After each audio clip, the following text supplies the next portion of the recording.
Our friend Karol Markowicz joins us now. She is on the Clay and Buck Podcast Network with the Karol Markowicz Show. Also, she teams up with Mary Catherine Ham on Normally, and normally she would be making jokes at Clay's expense about football and the Tennessee Titans. But Karol, I must warn you in advance, they will go over my head like a football pass meant for a receiver that he cannot catch. I have no idea what is going on. But if you say something, maybe Clay is listening, and so he'll catch it. Well, I think he knows what I'm going to say, so I'll just keep it at that. But I actually love that you're not super into sports. There's something very, very charming about that.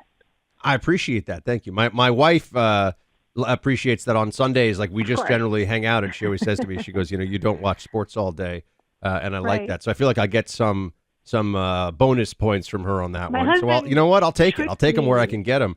My husband Jimmy Kimmel early on and turned it into a family day. So, Yeah, that's a good way to do it. Look, I used to watch football. To be totally clear on this, I used to watch football when I lived at home with my dad and my brothers. Mm-hmm. So I watched in the early I also used to watch a lot of basketball with them, but that was like family together, right? So that to me is a fun way to do it. But for me, just watching alone, because Carrie doesn't like watching sports on TV. And so it doesn't really have the same resonance for me. So anyway, Clay will be back. You can talk football with him when he is. Sure. He's very excited for that one.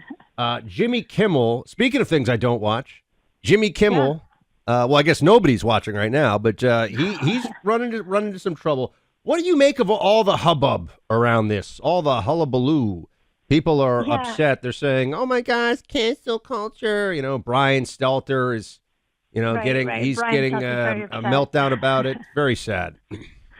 Yeah, I think that a lot of this is that conservatives have been correctly feeling a lot of rage and sadness since the Charlie Kirk assassination.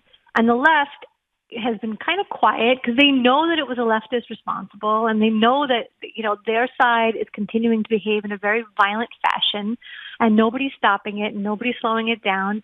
So they finally found something that they could rally around, like, getting rid of Jimmy Kimmel is the greatest First Amendment violation ever, when of course it has nothing to do with the First Amendment. And it's because he lied on television and his bosses asked him to apologize and he refused to. And that's what would happen to any of us. If we lied on our show and our bosses told us to apologize and we didn't, we'd be out of a show too.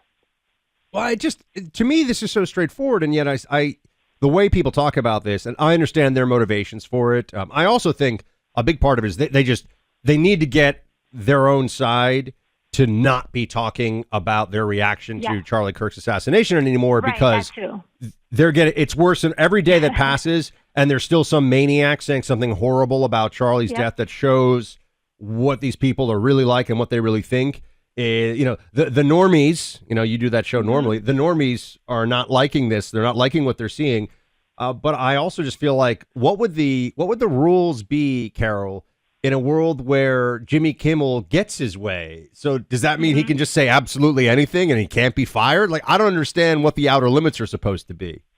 Right, absolutely. In 2021, Brian Stelter, when CNN was trying to go after Fox News' cable carriers, he said, reducing a liar's reach is not the same as censoring freedom of speech. Oh, we played that in the first hour, just so you know.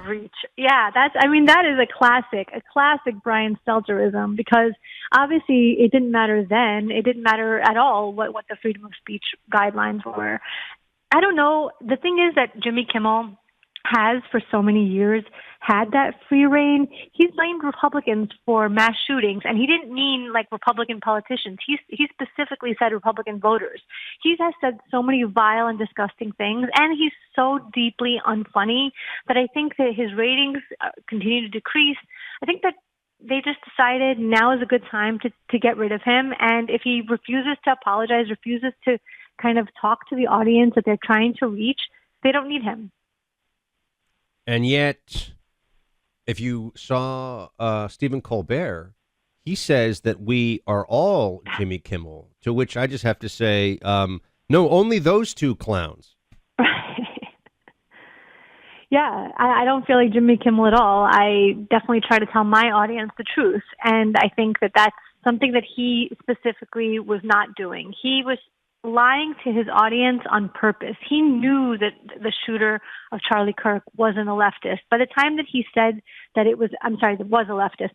By the time he said that MAGA was trying to pretend that it wasn't a MAGA person who shot Charlie, it was already days and days into it when we all knew the reality of it. He was spreading a conspiracy theory on his show. I'm completely glad that he got in trouble for it because that's the right thing to do. And this idea that the FCC was trying to, get rid of him, they warned the network, sure, because he lied. But other than that, they didn't really do anything to move him out of his job or do anything like that. That was Disney. That was ABC. That was them deciding to make that call. Yes, and as I noted on the show yesterday, Karol, the Supreme Court made it very clear that unless you can prove a direct, causal effect from the private company or private entity resulting from the government pressure and a government action to cause it, they don't really care. They're like, if the government just says, "Hey, we'd like you to do this," and you choose to do it. Now, look, I'm not sure I agree with that Supreme Court decision. I'm just saying that's the law of the land. That's what they decided. So those are the rules that we're operating under right now. We're speaking to Karol Markowicz, everybody. She, of course, does the Karol Markowicz Show, which is fantastic, and you can listen to it on the Clay and Buck Podcast Network. I think, Karol, as we're seeing this continue to play out, there's been a big change in the overall corporate response mechanism to what is, what they used to be able to get away with as a partisan Democrat on TV. And what I think is going to be possible for them, at least in the foreseeable future, is different. And I think this is a good thing. I think we should all celebrate this. Like anybody who sees a problem with this, I feel like I've been fighting for this for 15 years. Yeah, absolutely. It's been a major vibe shift since Donald Trump was reelected. And it's good. It's good for all of us to be involved in culture. I can't remember the last time that I watched network TV. Maybe something brings me back at some point. Maybe something brings a lot of conservatives back at some point. The idea that half the country is being alienated by what your host is saying, that's a real problem for these networks. And for so long, they didn't care because, the mission mattered more than anything else. But eventually the bottom line starts to matter. And as more outlets, more podcasters, more different, personalities go to YouTube and et cetera and other places, they're going to have to fight for audience share. And the way to do that is not to insult and lie to your audience and have half the country hate you. And the truth is that Jimmy Kimmel has been and Stephen Colbert, very partisan, deeply unfunny, nothing good about their delivery at all. They're both just there to send a leftist message, and it's one that has managed to reduce their audience size. The networks just simply can't have that anymore. Karol, Karol is a good friend of mine. I think a lot of you listening know that. You've seen photos of us online and stuff. Karol's husband and my wife, and we all hang out and go to dinner. So we know each other on a personal level, and you're one of my parent gurus, right? I'll ask you about parent stuff because I think you are a totally devoted mom, and it's true, devoted mom. She's had to calm me down about the whole babysitter thing where I'm like, I'm going to trust somebody else. I would do anything for my son, but I'm going to trust somebody else to watch she's like, it's okay. It's okay. It's a good person, good referrals. You can leave the baby for a couple of hours. So that's been very helpful. I appreciate that. I've gotten good at, the bottles and the diaper changing and all this. My baby dad skills are pretty solid. But I wanted to ask you about this part of it because I think this applies to a lot of the people listening. Online stuff with kids these days. Yeah. How you've got two boys and a girl. You can tell everybody their ages. I roughly know they're young teens, right? But how do you keep your kids? I don't know what else to say. Not just safe on the internet from the bad people who are out there, but I mean from the influences on the internet. How do you monitor that? What's the game plan? We have a lot of very open conversations about our values and that kind of thing. That's huge to us. But on a practical level, they're not allowed to be on TikTok at all. I have 15, 12, and 9. And I would tell you that the 9-year-old is actually most interested. He wants to be on TikTok. He wants to see the videos and all of that. He's also my girl crazy one, which is, I'm going to have to watch him real closely. So, it really depends on the kids. My older two, I would say, are more super nerdy, and the stuff that they're following and watching is I consider pretty safe. Nevertheless, we do limit, and if we find that they're not following our rules, which we haven't found yet, they would get cut off from all internet usage. So we don't play in our household. But I would say that open line of communication, make sure that you're telling your kids about the dangers. They're not allowed to chat with anybody in any game. I don't care if even look behind you, somebody's coming. You're chatting aloud with strangers. Wait, Karol? You're breaking up. You're breaking up a little bit there, but I just so if you can try to get to a better spot as to the connection. But in the meantime, were you familiar with this Twitch thing? I had kind of heard about it before, and now I'm hearing that there's huge ecosystems of young people online, like massive, hundreds of thousands of them, will watch people playing video games and talk to each other. I didn't even know about this. Yeah, so it is huge. I've heard about it before. It is scary because obviously they could talk to anyone, which is, again, you have to have rules. Be the parent your children, and don't listen to what anybody else is telling you, like, all the kids do this. It's okay. Everybody's on this. No, your kids, your rules, and keep those rules tight. My kids are not allowed to talk to any strangers at all online. You have to maintain that for your kids.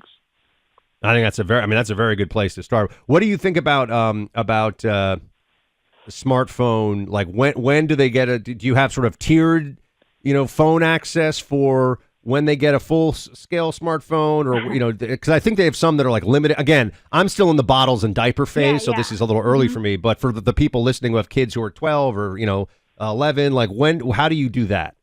You have to judge the kid for themselves. Because, again, my 15 and 12-year-old, I could have trusted them with phones when they were 5 or 6. But my 9-year-old has to be monitored. And you have to know your kid.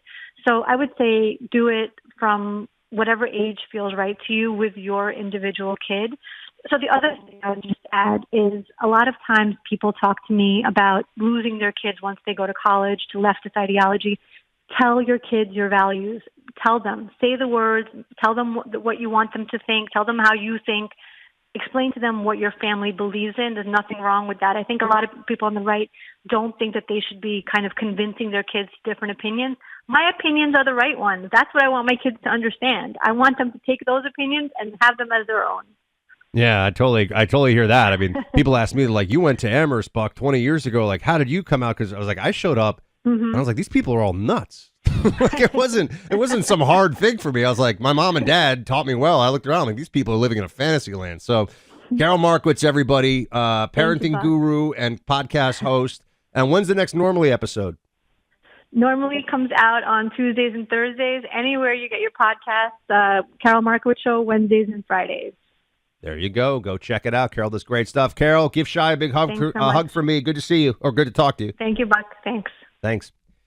All right, look, we're talking about keeping your kids safe. Yeah, of course, online, you got to do that. But also in the real world, you want to be able to protect yourself and your family. And that's where Saber comes in. Saber makes world-class, non-lethal self-protection tools. They also happen to make the #1 pepper spray projectile trusted by law enforcement. We've got them in our homes. Clay and I both do. And Saber has a whole range of products, a lot of different stuff that you can check out on the website. But I recommend you start with their Pepper Projectile Launcher Bundle. We've got that set up for you at saberradio.com. That's S-A-B-R-E, Saber, S-A-B-R-E, saberradio.com.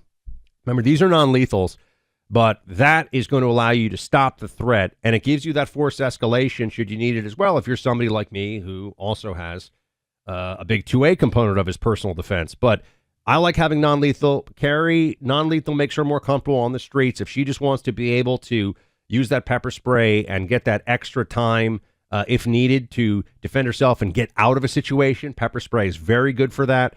The Pepper Projectile Launcher, very good for that. Go to saberradio.com. You'll save 15% there today. That's S-A-B-R-E radio.com, or call 844-824-SAFE, 844-824-SAFE.